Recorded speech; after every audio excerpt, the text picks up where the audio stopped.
किसी ने सोचा भी नहीं होगा कि चाइना के एज फंड का एक छोटा सा साइड प्रोजेक्ट पूरी की पूरी टेक वर्ल्ड को हिला के रख देगा। गूगल, ओपन एआई और एनवीडिया एआई के रेस के मेन कॉम्पिटिटर थे, लेकिन पिछले हफ्ते डीप सीक, जो कि एक चाइनीज स्टार्टअप है, इसने पूरी गेम को ही बदल दिया। डीप सीक के परफॉर्मेंस देखकर यूएस स्टॉक मार्केट पूरी तरह से क्रैश कर गया। एनवीडिया के स्टॉक एक दिन में 17% गिर गया और मार्केट से उसकी $500 बिलियन खत्म हो गए। भारतीय संदर्भ में रिलायंस का मार्केट कैप टोटल $250 बिलियन है, मतलब इससे डबल साइज का मार्केट कैप एक चाइनीज एआई स्टार्टअप ने खत्म कर दिया सिर्फ एक ही कंपनी से। और इससे भी ज्यादा शॉकिंग बात यह है कि डीप सीक के एआई मॉडल को ट्रेन करने के लिए सिर्फ $6 मिलियन खर्च हुए हैं, और ये एक फ्रैक्शन कॉस्ट है ओपन एआई के $100 मिलियन और गूगल के $200 मिलियन के मुकाबले। कुछ लोग तो इस एआई की टाइमिंग को भी क्वेश्चन कर रहे हैं। एग्जैक्टली जिस दिन डोनाल्ड ट्रंप की यूएस प्रेसिडेंशियल सेरेमनी हुई, उसी दिन चाइना ने यह एआई दुनिया के सामने रिलीज करा। तो एग्जैक्टली क्या है डीप सीक, क्यों और कैसे ये चैट जीपीटी से बेहतर है, और क्या यह रियली गुड है या फिर सिर्फ एक और कंस्पिरेसी है चाइना की तरफ से? चलिए जानते हैं इस वीडियो में। और गाइस, आगे बढ़ने से पहले अगर आपने अभी तक मेरे चैनल को सब्सक्राइब नहीं किया है तो जल्दी से सब्सक्राइब बटन दबा दीजिए। अब डीप सीक की स्टोरी की सबसे क्रेजी बात यह है कि यह किसी बड़ी टेक कंपनी या टेक जायंट ने नहीं बनाया है। यह था एक साइड प्रोजेक्ट एक हेज फंड मैनेजर का चाइना से, जिसका नाम था गी वेनफे। ये फंड बेसिकली स्टॉक मार्केट में क्वांटिटेटिव ट्रेडिंग करता था और थोड़ी बहुत क्रिप्टो ट्रेडिंग और क्रिप्टो माइनिंग भी करता था। इन सब कामों के लिए इनके पास काफी सारे आउटडेटेड जीपीयूज पड़े हुए थे। तो इस एज फंड के मैनेजर्स ने सोचा कि हमारे जीपीयूज वीकेंड्स पे यूज नहीं हो पाते, क्योंकि वीकेंड्स पे स्टॉक मार्केट बंद होता है, तो क्यों ना हम इन जीपीयूज को यूज करके अपना एक एआई मॉडल क्रिएट करना शुरू करें, एक साइड प्रोजेक्ट के तौर पर।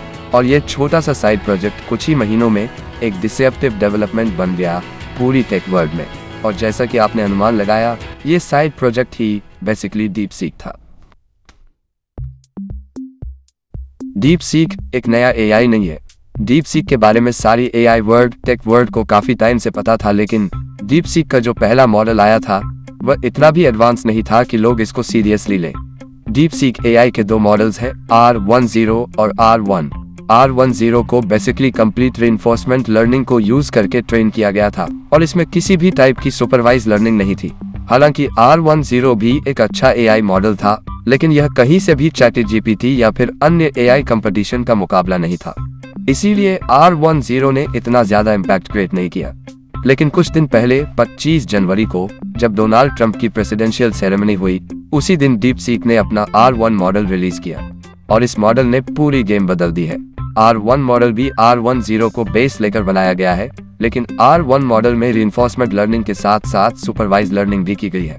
आपके अधिकांश एआई मॉडल्स जैसे कि GPT-4, Google Gemini supervise learning पर ही निर्भर करते हैं। सुपरवाइज लर्निंग में एआई मॉडल के पास एक बहुत बड़ा डेटाबेस होता है, जिसमें लेबलिंग के साथ बताया जाता है कि क्या सही है, क्या गलत है, या फिर एक चीज का आउटपुट क्या होना चाहिए। दूसरी तरफ रिइंफोर्समेंट लर्निंग में ऐसा कोई डेटाबेस नहीं होता और एआई एल्गोरिदम ट्रायल और एरर के जरिए सीखता है कि क्या सही है और क्या गलत। सुपरवाइज लर्निंग, अगर मैं आपको एक सिंपल उदाहरण से समझाऊं, तो अगर मुझे एक छोटे बच्चे को सिखाना है कि सेब और ऑरेंज क्या है, तो मैं उसके सामने बहुत सारे फल रखूंगा और सेब के ऊपर सेब लिख दूंगा और ऑरेंज के ऊपर ऑरेंज लिख दूंगा। फिर बच्चा समझ जाएगा कि ये सेब है और ये ऑरेंज है। इसे ही कहते हैं सुपरवाइज लर्निंग। दूसरी तरफ रिइंफोर्समेंट लर्निंग में एल्गोरिदम अपने आप ट्रायल और एरर करके सीखता है कि क्या सही है और क्या गलत। तो आइए अब बात करते हैं कि डीप सीक का इतना बड़ा इम्पैक्ट क्यों पड़ा है। हम लोग हर कुछ दिनों में एक नया एआई मॉडल या फिर एक नई एआई टेक्नोलॉजी देख रहे हैं, जैसे कि चैट जीपीटी, गूगल जेमिनी और R10। लेकिन डीप सीक का R1 मॉडल बिल्कुल फ्री ऑफ कॉस्ट उपलब्ध है, जो एक बहुत बड़ी बात है। सिर्फ $6 मिलियन खर्च करके डीप सीक ने एक ऐसा मॉडल बनाया जो बड़ी बड़ी कंपनियों के $1 बिलियन फंडेड स्टार्टअप्स को भी चुनौती दे रहा है। तो क्या आप भी डीप सीक को आजमा चुके हैं? मुझे कमेंट सेक्शन में बताइए कि आपका अनुभव कैसा रहा और क्या आप इसे ओपन एआई और गूगल जेमिनी से बेहतर मानते हैं। अगर आपने अब तक मेरे चैनल को सब्सक्राइब नहीं किया है तो जल्दी से सब्सक्राइब बटन दबा दीजिए। मैं ऐसी ही एआई और टेक्नोलॉजी के वीडियोस डालता रहता हूँ, तो देखते रहिए।